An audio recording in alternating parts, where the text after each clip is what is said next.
somebody came to me and they said, well, it's not doing so well, like the Color Purple musical. Even in black communities, black people don't watch. The color, I actually looked this up. The Color Purple is actually, hold on a second, I'll let you know right now. Well, what I mean is, the Color Purple film right now had a $100 million budget and has made $60 million in the box office. That's because it's looking like a losing project. It doesn't transpire. Like, my cousin said this, and I had to sit there and read. He said, man, black folks don't really watch, musicals. I said, that's not true. We watch The Wiz. We watch Carmen. Plus, those are movies, like Carmen's 1955. And sometimes we watch, you know what I'm saying? They remade Carmen with Beyonce. And that didn't make it. Had great actor, Mos Def in it. Still didn't make well. That was like an MTV movie or something. Yeah. Right. It's just certain movies, like you said, if you get some suspense, I got some stuff, man, because I just started producing now. Working this thing called Dead Mall. I got a horror film, because I don't like horror films. I was afraid of them. Yeah, well, horror films also translate internationally. Yeah, I saw Get Out, and I said, that's it. Yeah, I mean, it's a genre thing more so than being black or a woman. You know what I'm saying? And but that is still a part. This is not me saying this. Right. I brought an actual actor who's been acting for like 30-something years, who now makes his own movies. And I asked him, I said, listen, Michael Jai White starred in Spawn, starred in Black Dynamite. He was in Batman. I was in Black Dynamite. Oh, okay. Yeah. That's what's I had up. a great The animated one or the live action one? The live. Okay. I'm jealous. Me I love and that Brian McKnight. Yeah. But we didn't get, they killed it. They killed, you can see it when the credits are running. Right. If we do a whole scene, which was fun. Right. But what I'm saying is, I asked him, because the Outlaw Johnny Black, he produced and directed it and wrote it. And I said, when you look at all your Hollywood paychecks, and there's a lot of them. He's got like 100 films under his, and he's done Tyler Perry films and everything else like that. He hasn't worked directly with Taraji, but they've been on, right. They worked with the same production companies. Mm-hmm. You know what I'm saying? So they're very close in terms of their overall vicinity. And I said, have you, I'm not going to ask how much you made, but have you made more getting a paycheck to be an actor or to do your own film? He's like, oh, this film is not even close. He pulled up in a new Range Rover. Like, you know what I'm saying? Like, he's happy right now. But he decided to do his own project with his own people, his own friends. I was supposed to be in it. I'm still mad at him about that, but whatever. But he brought all his friends to go and play cameo roles. Samuel Jackson was supposed to be in it. He agreed to do it, but they just couldn't make it happen because of his schedule. You know what I'm saying?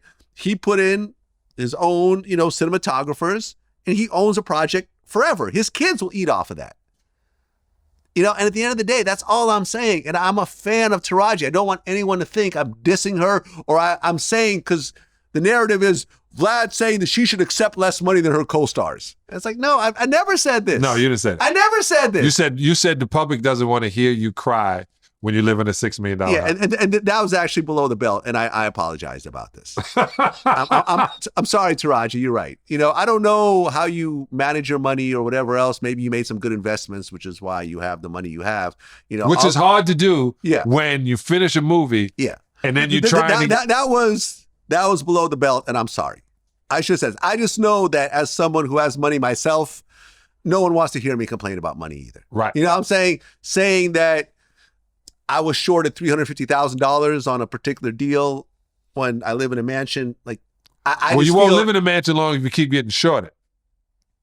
And if you don't say something, people think it's okay to short you. Yeah. And when you out it, people then pay up because they don't want to be embarrassed. That part was below the belt. And Taraji, if you're listening to this, I'm sorry. Yes. I'm sorry. That had no place in the conversation. Okay. You know what I'm saying? But my point is... Okay, I'm out of here. Thank you. Taraji, I told you I was going to tell him.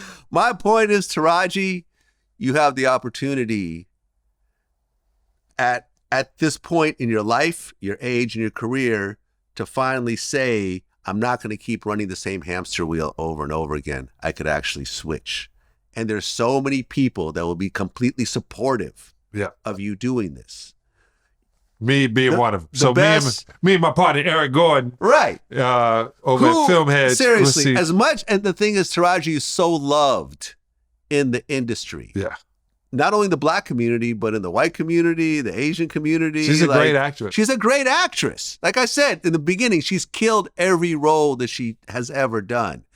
There's going to be directors, actors, producers, videographers who will be willing to work with you for very cheap or for a percentage of the project because they believe in you.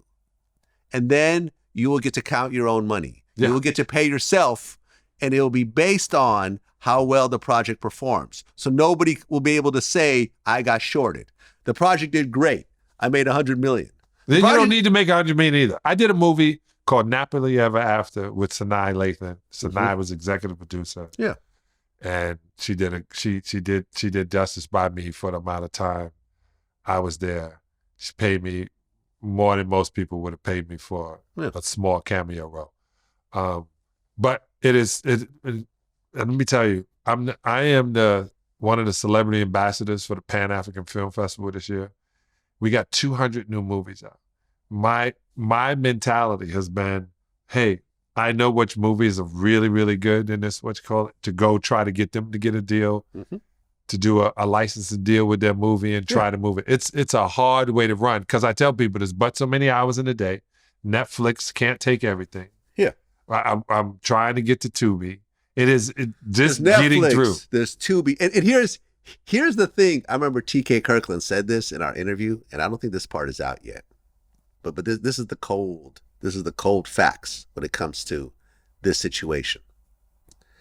Taraji's upset that she got paid $150,000 for Benjamin Button, which had a $150 million budget. So she got like 0.1% of the budget. It made $2 billion. Yeah, it was a great film. I watched it.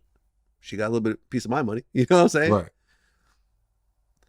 We talked about how, Kevin Hart is seen as this big actor.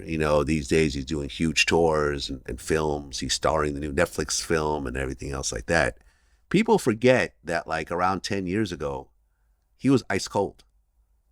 And he was doing YouTube videos. Chocolate Dropper. Remember all those? Yeah. He said, all right, no one's booking me.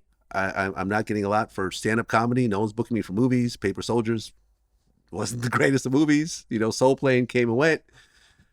He started getting hot on YouTube, which started to translate into other projects. And what TK pointed out is that $150,000 that she was complaining about in Benjamin Button, if she started her own YouTube channel, she could make that in a month easy and own her own content. If you want to come to Hollywood, you have an iPhone now. They said Taraji made $150,000 on Benjamin Button. You could put things together on your phone, post it on YouTube. Yeah. Post it on different platforms and make that in a month. Yeah, absolutely. Make that in a month. People forget, because we were talking about Kevin Hart, is at one point, Kevin Hart was ice cold. Yes. Nobody cared about Kevin Hart. Soul Plane, came and went. Definitely. Paper Soldiers was a trash movie. No one was really rocking with Kevin, and he hit YouTube with the whole chocolate dropper thing and started doing skits and building energy around his own content. Right. And then he started getting booked more, and then now look where he is. And that's he took it in his own hands on YouTube. Yep. But the thing is that when I talk to a lot of these Hollywood, especially the older Hollywood people, they want to do their job and get their check. Yeah. They don't want to do anything on their own. If Taraji had her own YouTube channel making $150,000 to do what though? To do whatever, to do little skits, to do interviews, to do whatever, to make her own short films, she can make that easy. $150,000 on YouTube is not that hard to do. But you need 100,000 subscribers. You start with 0 subscribers. You don't think that Shade Room and all these other blogs wouldn't pick it up instantly, and it grows very quickly. It takes time. I remember when I started Vlad TV in 2008, all my Hollywood friends laughed at me. They said, this is a waste of time. There's no money in it. You start going out and get more deals with Hollywood. And I said, nah, I'm good. I'm going to make a little bit of money here, and over time, I'm going to build a catalog. You thought that? Yes. Vlad, 100%. when I first watched you, 100%. I told you, and I think I sent it back to you. First time I saw you was in Florida. Believe it or not, it was 2009. Okay. And this local dude had a show on Channel 33. I thought I sent you the video, and they replayed it. That's why I was like, hey, you might want to talk to your boy because they replayed it in 2021, one of your first interviews on Channel 33 in Miami. And I remember saying, man, I should do that because I'm always going in people's, they're in the dressing room before they go out. Yeah. I'm in there with the Black Eyed Peas. Queen Latifah was I used to, on the Best Damn Sports Show, have a cameraman with me, and I would do these interviews and we would cut them up. Who knew that it was going to turn into what it turned into? It's like I knew.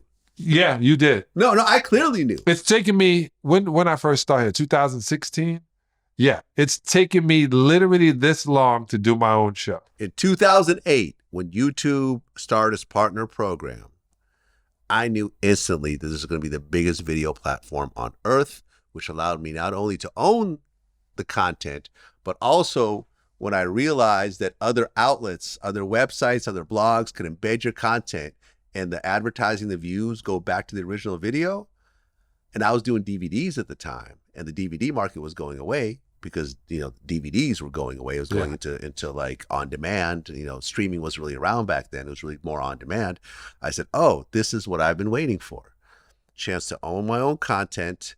I don't have to wait on anyone else. Because how long movies take to approve? Like, I was pitching so many documentaries until I got my one documentary approved. I said, no one has to sign off on this. Whatever creatively I could think of, I could put out myself. Some of it will do well, some of it might flop. But the next day there'll be a whole new batch of videos and I get to get up to bat again. And look, now you and I are neighbors. Me and D.L. Hughley, one of the greatest comedians of our era, lives down the street. Yeah, and this is the deal. Big You are boy, going one to of the see one of the biggest radio hosts in America lives up the street. one of the biggest rappers. Yeah, Kendrick Lamar lives nearby. You know what I'm saying? So does Top, who owns the label. We're all neighbors. Yes. We're all neighbors. Kevin Gates, I just ran into him at the grocery store. Yeah, we chopped it up. He's our neighbor as well. We all live next to each other, and we're all doing our own thing, and we all have, we all went our own route. You would think, man, you guys should get together, and we should do, and Damon Wayans said, name an oxymoron. He said, Black unity. And I was like, I'm not man. black, by the way. Huh? I just want to point that out, that I'm not black. Yeah, that's what you think. That's what you think. Yeah. You threw in that black. That's what you, Vlad, you think you ain't black, you'll see.